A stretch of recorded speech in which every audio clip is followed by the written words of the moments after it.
Very special portion of Galileo activity, which is his astronomical discoveries and how they were received and accepted. Obviously, they have some implications on the cosmological vision, but about this I will say something tomorrow. So just an outline, I will say, well, at which time of history are we? And I will show we are still in time of absolute monarchies and courts. Just before Galileo there was the Lutheran Reformation and the Catholic Counter-Reformation, and this had a big importance on how history evolved. When I will discuss essentially the Galileo discoveries and his ability as a manager of himself, and I will discuss a bit criticism and final acceptance, also in comparison with other kinds of discoveries. I just mentioned my sources. These are essentially books that I read, which I find very interesting. Several things I will say today come from this book, from a professor of history at Harvard University, who analyzed the Galileo's instruments of credits. And the last part of my presentation will come mainly from this book, which this is a history of the 20th century. So at what time of history we are. These are the dates of Galileo. And how is it in comparison with other scientists? When Galileo was born, Copernicus was dead 20 years before. Here I just, when it is oblique, just mentions that Copernicus was born out of the scheme and Newton is dead out of the scheme. Just continues. So Galileo comes essentially after Copernicus, and Newton was born in the same year in which Galileo died. Tycho Brahe is a bit elder than Galileo. Kepler was essentially at the same time. I mentioned here Descartes, who has nothing to do with this history. There were interactions between mainly Galileo and Kepler, and most between Kepler and Tycho. Descartes is not part of the story, just to mention that we are at the time where he lived. What was happening in Europe? Western Europe, which I know better, obviously. So in France, there were religion wars, then the kings of France. There was Charles the Emperor, Rudolf the Emperor, whose seat was in Prague. Then there was the 30 Years' War, which ended by the Peace of Westphal, which many mention as the foundation of the modern idea of state and the nation. I also mentioned the Lepanto battle and the siege of Vienna to say this was also a time at which Europe was facing the expansion from the Turks. In Great Britain, there were kings, Henry VIII and Elizabeth. So the main point I want to emphasize here, this was a time in which the political power was absolute monarchies, and each king and duke had his court. There was not yet what we today call civil society. Associations, academies, essentially were not yet born. The court was not only the place where power was exerted, but it was also basically the place where public life happened. There was not so much outside courts.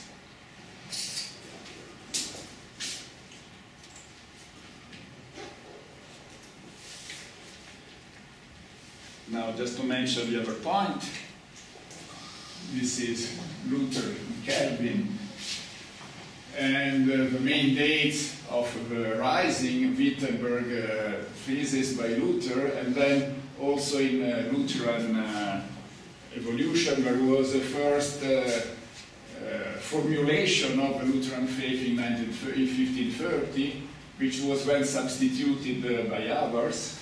This had some influence on the life of Kepler, because Kepler stayed on the Confessio of 1530, did not accept the following ones, and this had some influences on him. On the Catholic side, there was the Council of Trento, with a number of consequences. Exactly in 1600, Giordano Bruno was condemned and burnt. And here I just mention a very minor and administrative decision of the Council of Trento, which is the Index Librorum Prohibitorum, which means any printed book had to have to pass the censorship by church before being printed. This also meant that what was not printed was not subjected to censorship. So it became quite usual that letters were exchanged, and there were obviously private letters, but many letters which were written knowing in advance that they would be copied, replicated, and diffused. So letters were also a means of communication which was much lighter and not subjected to church censorship. I mention this because in the following I will cite several letters, and we must keep in mind that they were not necessarily private letters as we mean them today.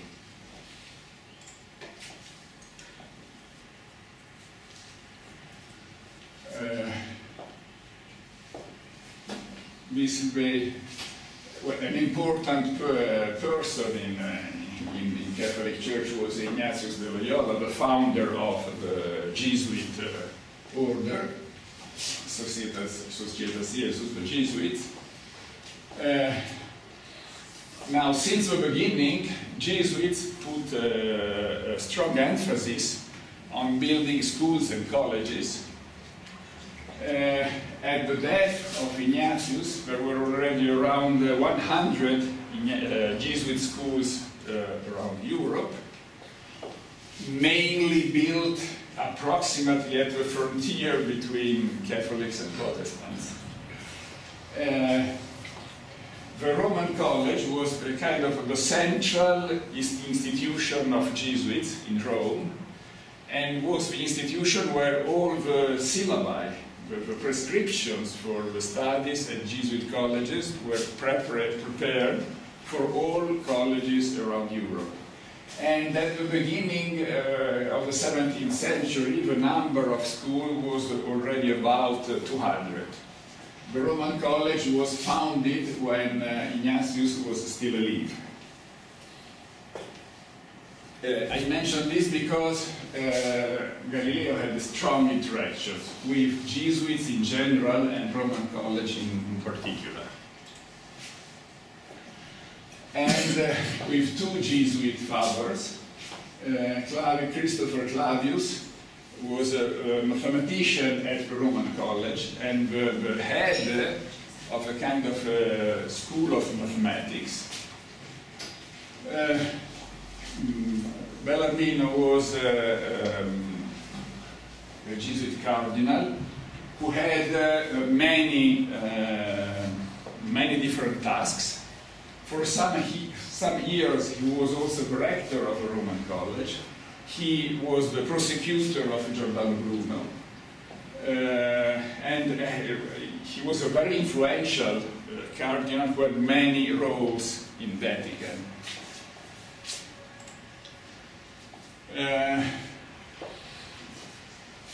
Here I mentioned, beside the Pope who wanted the condemnation of Galileo, and he was Cardinal Matteo Barberini, who in his earlier years was a close friend of Galileo. Now I'll mention here the Lincei Academy, which was founded in Rome by Prince Federico Cesi, which was quite a novelty in the European cultural scenario, because the Royal Society in England was born 60 years later, and similarly the Société des Savants in Paris in France was born approximately at the same time. So Prince Cesi had a kind of idea of founding a scientific academy, which probably he was also financing, and which originally was mostly devoted to natural sciences. Then they met Galileo. Galileo had strong interactions with them.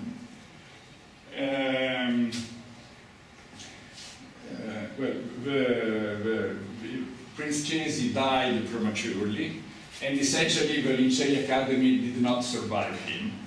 It was reborn many years later by others who started again recollecting the original experience of the Academy. Now Prince Federico Cesi was someone who probably we would now call a liberal or a progressist. His main collaborators were two priests, Monsignor Ciampoli and Monsignor Cesarini, who were very good in diplomacy, in managing or negotiating liberal ideas with their roots in Vatican and not hurting Vatican's feelings.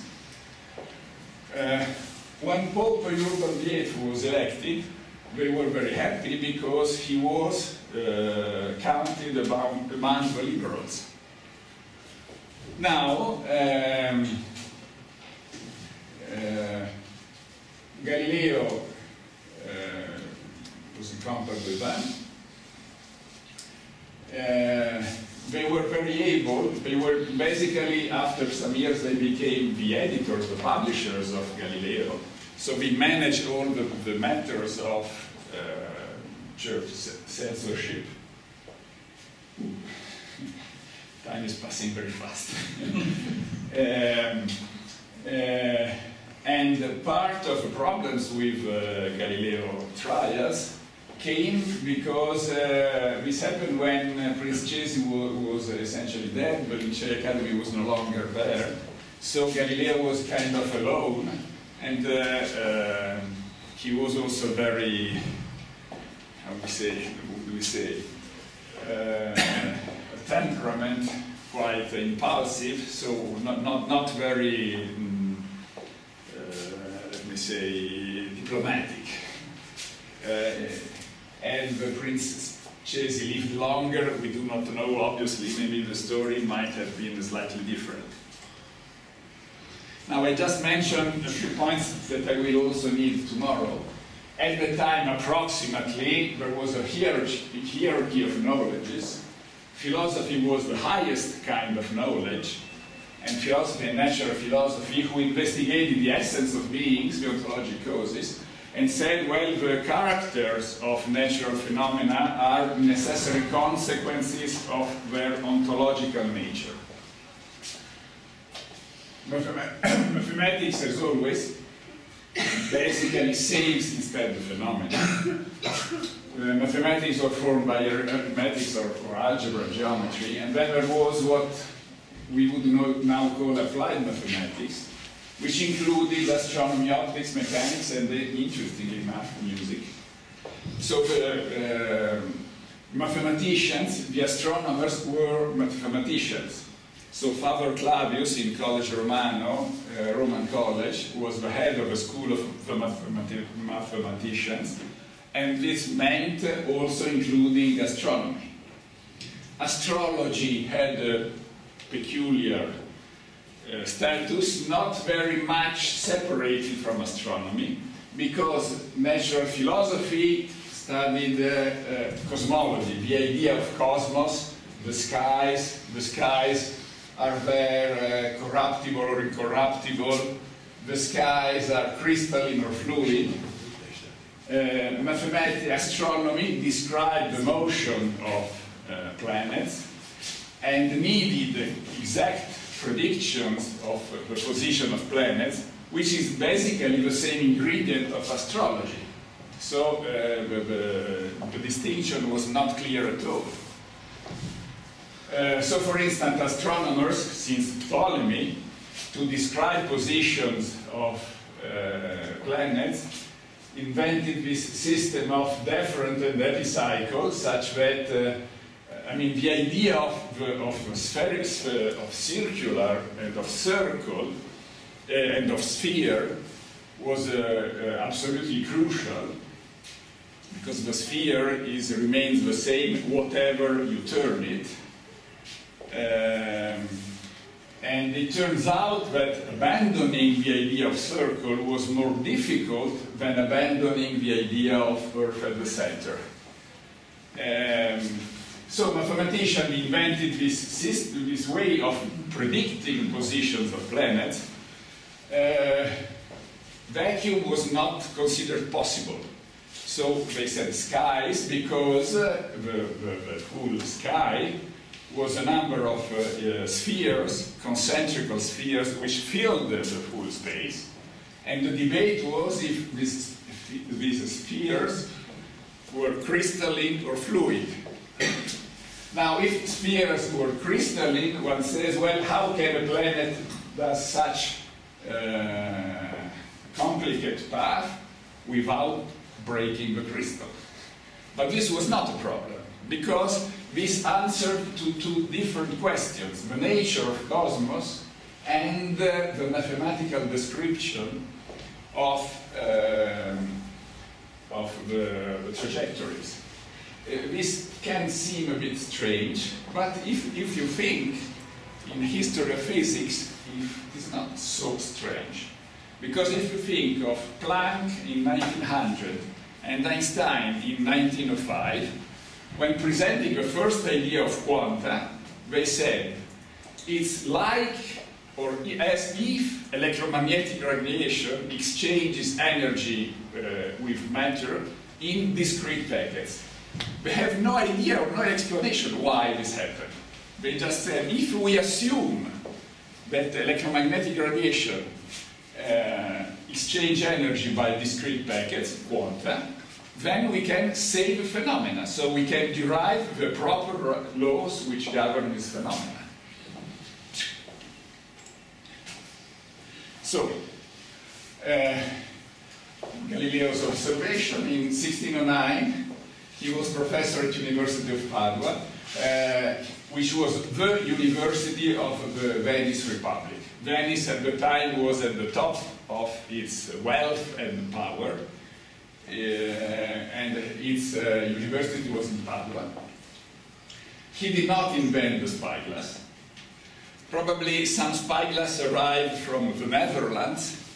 Someone tried to sell them to Venetians. Someone in the Republic of Venice asked for an advice.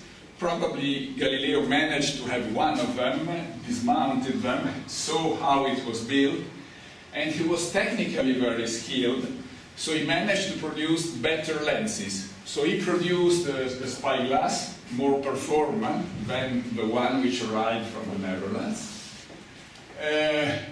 So he presented, in August 1609, he presented his spyglass to the senators of Venice.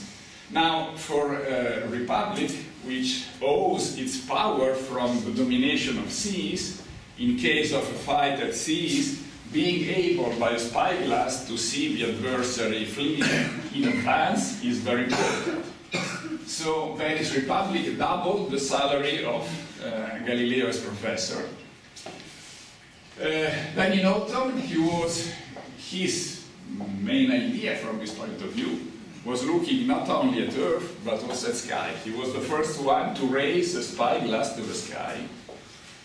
And the first things he discovered that the moon is not a smooth sphere, but has mountains. This was not so easy to see, because the kind of spyglass of Galileo was not the same kind which came later and which is due to Kepler. The spyglass of Galileo has a very narrow angle of view, so he cannot see the whole moon. He just can see a fraction. So he has to explore the surface of moon. But he manages to understand that moon has mountains and that Milky Way is not just a fluid, but is a collection and ensemble of stars. Then in the beginning of 1610 he discovers the Jupiter satellites, and in February he begins a negotiation with the Medicis, which were the Dukes of Florence. He was in Padua, but he was originally from Florence. He would like to come back to Florence. So he establishes a negotiation and to call these new planets, dedicated them to the Medicis. And in March, he publishes the Sidereus Nuncius, so the messenger of the sky. Note the time schedule, extremely tight. In autumn he discovers, and in March he already has a book. Now, when I said it was not easy to observe, because this is the drawings he does of the moon in the Sidereus Nuncius. There are discussions, obviously, because there is here a big crater which does not exist. So how he probably misunderstood something. But at the same time, an Englishman, Harriot, had a spyglass probably similar to that of Galileo, and what he published was this. This is what Harriot understood. Then, when Harriot read the book of Galileo, he also understood and produced something similar. But at first, so the message is, the instrument alone is not so much, it's the observer who makes the difference. So at the beginning of 1610, he begins to write to one, he was not the Duke, but a relative of the Duke. Sorry, this is the Italian, this is the English translation. Can be clearly seen that the moon's surface is not smooth and homogeneous. And then he says, none of the above observation can be seen without a highly performant instrument, so the spyglass has perfection by him, such as I can believe to be the first one in the world who discovered so clearly and closely something about the celestial bodies. Then just a few weeks later, still January, he writes to Zagabin, it was a kind of Secretary of State for the Medicis, and says, I am now here in Venice to print some observation. I did by a spyglass of mine, and I am infinitely astonished. So I am infinitely grateful to God who made me the first observer of admirable facts, never seen before by anybody. Yes. And in the same letter, this is the same letter as before, he announces the Medicis that he found the new planets. He wishes to dedicate them to the Medicis, but he is quite careful because he says, I found 4 new planets, and he just says these new planets move around another very large star. It does not say Jupiter. It does not want to risk that someone reads the letter and also observes. It just says a very large star. He is very careful about possible competition. And by the way, he also mentioned they move around another very large star. similar to the motion of Venus and Mercury and other known planets around the Sun. So by this he declares that it was Copernican well before beginning his observations.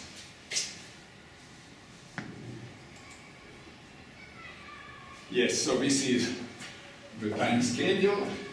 In February, finally, he completes the negotiation with the Medicis.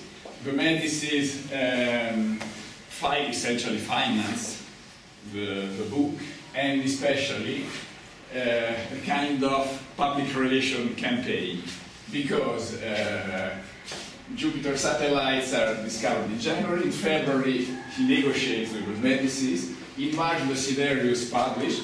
On the 12th of March, it's published. On the 19th, it's already exhausted. Now, with the financing from the Medicis, he sends the book and some copies of a spyglass to the courts. So the place where public life occurs, where he can receive recognition. And to astronomers like Kepler, he just sent the book. He does not want competition to grow. Then the Nuncius stirs a number of approvals and criticisms. In April, he receives a confirmation by Kepler, and probably, this is not sure, also thanks to the confirmation by Kepler, he receives in May the appointment of a mathematician and philosopher of the Medicis. Now, it was normal that each court has the court mathematician, and one of his duties was to compile horoscopes. But Galileo insisted strongly to be not only mathematician and philosopher, because with the hierarchy of knowledge that I mentioned before, it was more important to be philosopher than just mathematician. Then in autumn, he discovers that Venus has phases, and in December he receives, we are at 1610, in December he receives confirmation by the astronomers of the Roman College. Here I just mention, time is passing very fast. Just some criticism he receives. This is a young student of Antonio Maggini, who writes to Galileo that Maggini, his mathematician, believes that they are forgery. It was not a very neutral observer, because Maggini was a mathematician at University of Bologna, and Galileo had applied for this chair of mathematician, but the chair had been given to Maggini, so they were kind of rivals. But nevertheless, there were many criticisms which said, well, this is not true, this is forged by the spyglass. Cesare Cremonini was a colleague of Galileo at University of Padua. He was Aristotelian, a strict Aristotelian, who had his own problems with the Church Inquisition, and he's the one which writes something which sounds like, I don't even want to look in the spyglass. This was given a certain emphasis in Bertolt Brecht, Galileo, mentioning someone which didn't want to look in the only historical point is this Aristotelian philosopher from Padua. Oh yes, sorry, I had left. I had left the Italian. He said, I don't want to do anything. Kepler, in April 1610, receives, like other astronomers, the Sidereus Nuncius, with a request of a comment.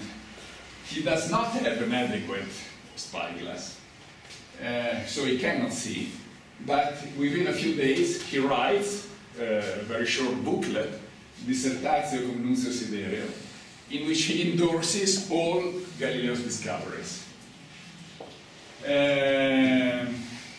Then also Magini, the competitor or some kind of adversary of Galileo, writes to Kepler trying to pull Kepler on his side against Galileo.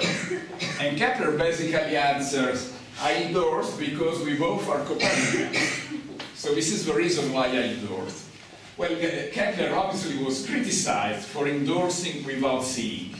So the next year, he finally managed to have a good telescope, and then he wrote a new booklet, Narratio Nunzio Sidereum, in which he says, now I also have seen.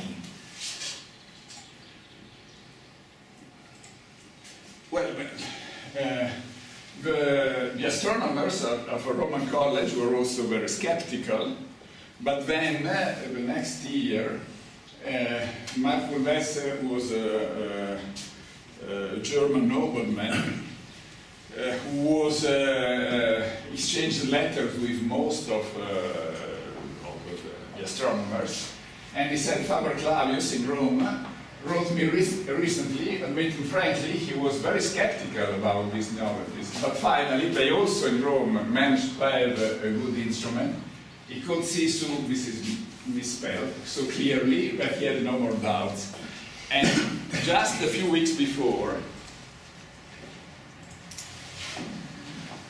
Christopher Clavius wrote to Galileo, saying, "You're probably surprised I did not answer your letter of September. I was waiting for your coming." Galileo was planning to go in Rome in autumn 1610, but then he fell ill, so it postponed. And also because before that he wanted to try to see the new planets. And thus here in Rome, we saw that very clearly several times. Really, you deserve great appreciation. Now look at the times. December 17, Clavius from Rome writes to Galileo. And 2 weeks later, Galileo already answers, "Your letter pleased me very much, especially since it was hoped but unexpected. Your letter found me ill, but also almost relieved me from my illness, bringing to me such a witness of the truth of my new observation. Your testimony convinced some of those who do not believe me, but some most obstinate insist." So in 2 weeks, this is also a testimony of how the mail did work. Because in 2 weeks, the letter goes, is shown and comes back. Now, basically the historian says the prestige of the astronomers in Roman college was such that after their endorsement, all the arguing about Galileo's discovery essentially ceased. I mean, this was almost the final word. So what happens then? Galileo finally goes to Rome at the beginning of 1611. Now he had planned to go in autumn 1610. If he had gone in autumn 1610, he would have gone to Rome to fight, to try to convince people that he was right. But then in December 1610, he had the confirmation from the Roman college. So when he finally goes to Rome in March, it was basically a triumph. He was received by everybody, and the Roman college, they did what they call the Horazione, and this is essentially what we now call a degree honoris causa. And he was accepted at the Lincei Academy. At that ceremony at the Lincei Academy, the name telescope was invented. The instrument to see tele at a distance.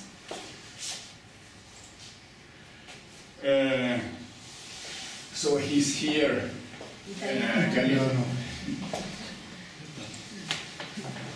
It's here. Galileo from Rome. He writes back in Florence to the Secretary of Medicis. He says, "I arrived here on the Holy Tuesday, and just the next day I met Faber Clavius, and I spent a long time with him and 2 other fathers, his scientific disciples, and very expert astronomers. This Faber, having finally recognized the truth of the Medicis planet, are continuously observing them. And so they compared Galileo's and Claudius' observations. This is just a strike from the booklet. And they found perfect coincidence. So this was a clear confirmation.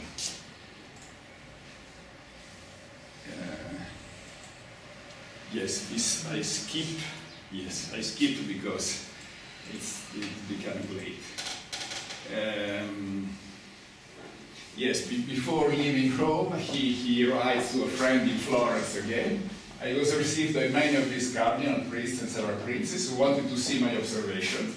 In the same letter says sometimes at night it was cloudy, so it was not possible. So, and they were all satisfied, such as I was astonished at seeing how wealthy worker houses. This morning I visited the Pope, present by our ambassador, who told me I had a peculiar favor, since the Pope did not want me to greet him on my knees. So he was receiving the favor, and he comes back. Now, after this, this happened in 1611. Already in 4 years later, the discoveries were published in China because the Jesuit father, Matteo Ricci, with other Jesuit fathers, were in China, and had arrived in China some years before. And so they published Galileo's discoveries, and after that, the Imperial Astronomical Office of the Chinese Empire from 1645 to 1719 was held by Jesuit fathers because they proved able to predict eclipses better than Chinese and also Muslim astronomers. And they did this because they exploited Kepler's ways of computing the position of stars. So this is the book published in 1615 in China, which shows, in particular, these are the phases of Venus, which the phases of Venus were important because in the Ptolemaic system with the Earth at the center, it was not possible to explain them. So the phases of Venus were clear evidence that at least Venus orbits around the Sun, not around the Earth.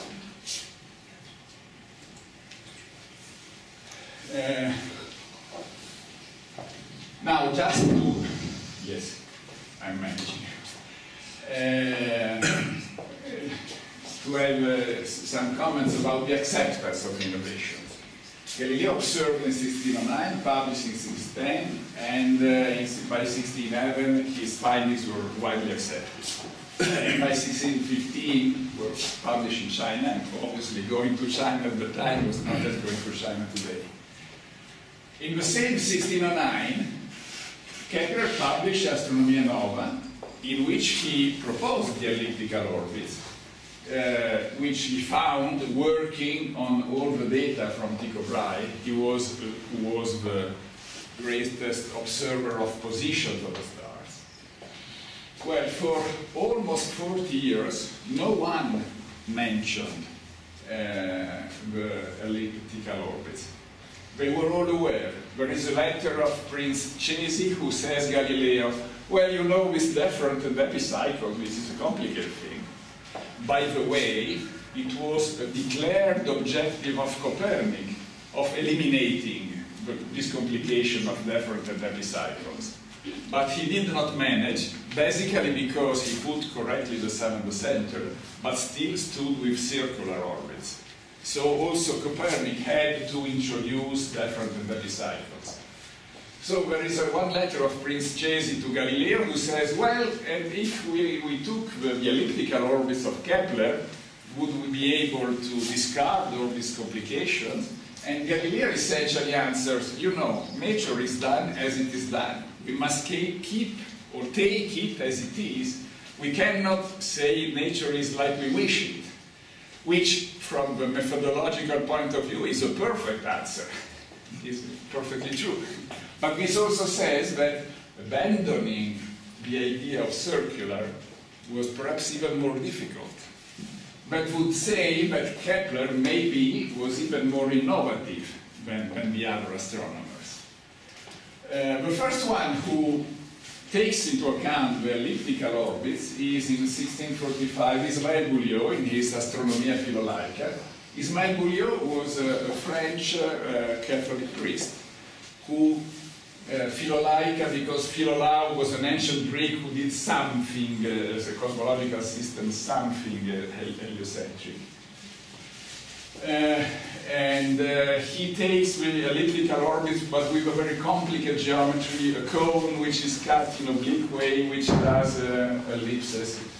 Essentially, the greatest acceptance comes with Newton's work, because Newton shows that if we take the inverse square distance law for gravitation, then as a necessary consequence, elliptical orbits come out.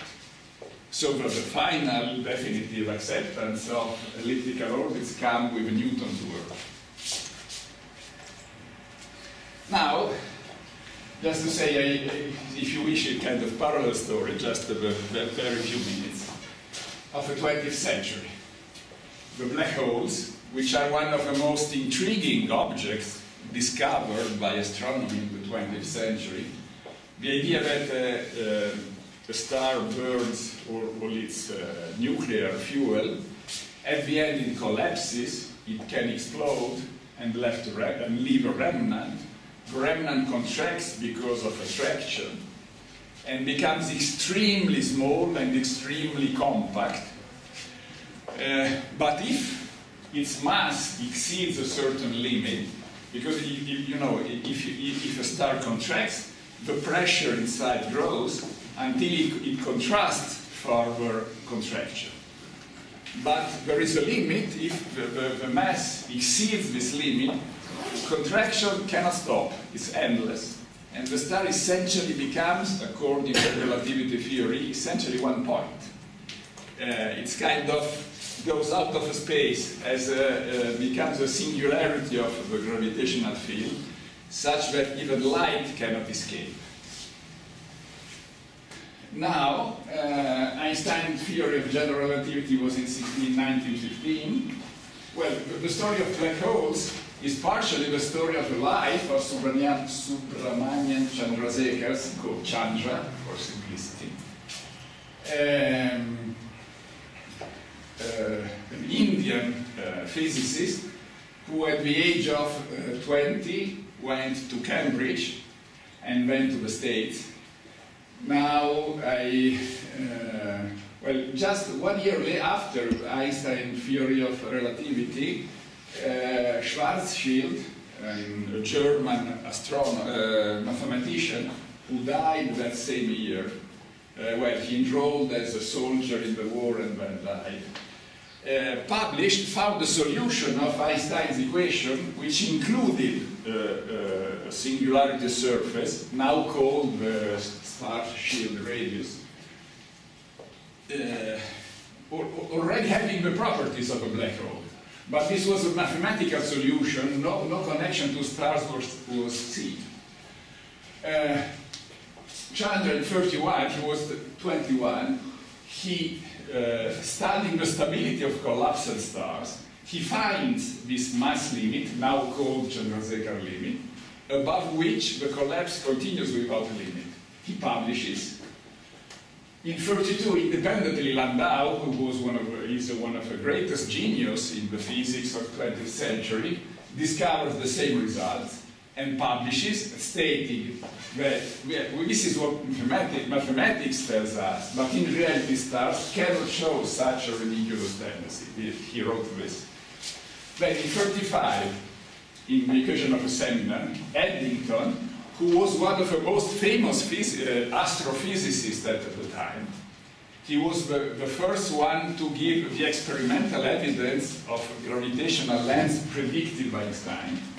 He attacked Chandra flatly, completely saying it's nonsense, your work is nonsense, and he was so sharp that Chandra simply abandons this field of study. And the idea stood there quite forgotten until at the end of the 50s the scientists who had built the hydrogen bomb in the States, they had built mathematical models to design the bomb. They applied these mathematical models to the explosion of the stars at the end of their life, and essentially rediscovered the results from Chandra. But then what was crucial was that in the 60s, two new kind of objects, celestial objects, were found, quasars and pulsars. And pulsars were recognized as stars of neutrons. Again, stars of neutrons have been predicted in 1938 by Oppenheimer, but no one believed they existed until some observation was done. And then quasars were also discovered, very extremely far objects which emit an incredible amount of energy. And the only explanation which could be found for this amount of energy was that they were black holes which were just devouring all the matter around them, all the stars around them, and the matter being compressed by them reached incredible temperatures and emitted all that energy. So, in 1935, the idea was abandoned, stayed almost abandoned, and after this observation, the idea obviously had a new impulse. These objects were named black holes by Fowler, who took the Nobel Prize in '83. And Chandra came back and had the time still to write a book on black holes. He was lucky enough to having had the idea when he was very young, so he survived long enough to see the recognition. But as you see, the idea took 30 or 40 years to be accepted. So this is not conclusions, but just some suggestions. In our Middle Ages or 20th century, innovative and unexpected idea need time to measure and also to be selected, because not every new idea is a good idea. There is a kind of natural selection which selects the good ones and the bad ones. I write that communication skills by Galileo were already important in the 17th century. And evidently, the experimental evidence is self-imposing, especially if it is direct observation. Acceptance of speculation needs much more time. Yes.